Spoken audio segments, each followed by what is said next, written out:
Malay Pitt, president of Shantiniketan Medical College, Tripura, reacted to the invitation to attend the World Book of Records award ceremony that will be held at the historic House of Commons in London on September 13th. On September 13th, at the historic House of Commons in London, the World Book of Records will honor the founder of Shantiniketan Medical College, Tripura, Malay Pitt. Malay Pitt, while reacting to this, said, "It is an unforgettable moment of life." Malay Pitt said in his reaction that this honor is not just an individual achievement but represents the outstanding success of Shantiniketan Medical College, Tripura, the dedicated efforts of all the associates, and the dream and aspiration of people of India, especially the people of Tripura.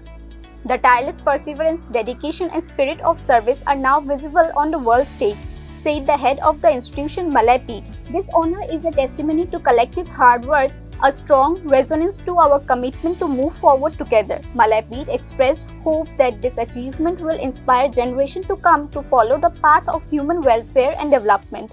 The report, News Now.